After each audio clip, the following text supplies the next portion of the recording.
میرے آقا علیہ السلام کے غلام ابو مسلم خولانی تابعی ہیں۔ ایک لانتی اسود انسی نے یمن کے اندر جھوٹی نبوت کا معاذ اللہ دعویٰ کیا، ابو مسلم خولانی نے انکار کیا۔ اس کو کہا کہ اسود انسی نے تجھے پتا ہے کہ میں معاذ اللہ کا نبی ہوں؟ کہنے لگے مجھے نہیں سنائی دے رہا، مجھے سنائی نہیں دے رہا۔ پھر پوچھا مجھے نہیں سنائی دے رہا، پھر اس نے پوچھا میں اللہ کا رسول ہوں، نبی ہوں؟ آپ نے فرمایا نہیں مجھے سنائی نہیں دیتا۔ اس نے کہا حضرت محمد صلی اللہ علیہ وسلم اللہ کے رسول ہے، خاتم النبیین، کہتے ہیں ہاں خدا کی قسم وہ سچے نبی ہیں، وہ ختم نبوت کا تاج پہن کے۔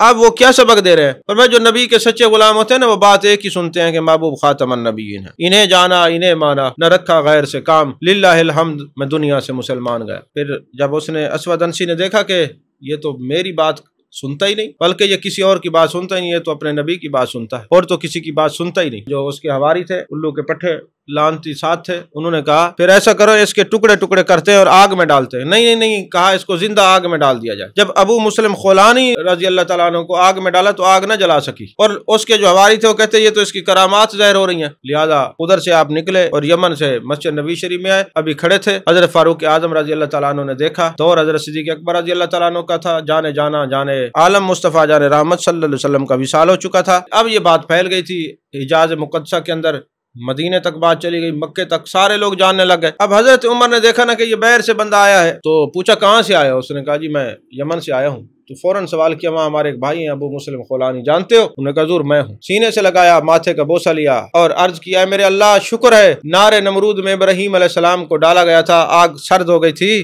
آگ ٹھنڈی ہو گئی تھی، آج میں نے اپنی زندگی میں اس امت کے اندر ایسے بندے کی زیارت کیا جس کے اوپر نار جو ہے اسود انسی کی ٹھنڈی ہو گئی، جس نے ختم نبوت کا چوکی دارہ کیا ہے، ختم نبوت کا سپاہی بنا ہے، نبی کو خاتم النبیین مانا ہے، تو آج اس کو آگ نہیں جلا سکی۔ اللہ تیرا شکر ہے تو نے مجھے ایسے آدمی کی زیارت کرائی۔ پھر حضرت فاروق اعظم اس کو لے کے حضرت صدیق اکبر رضی اللہ تعالیٰ عنہ کے پاس لے گئے۔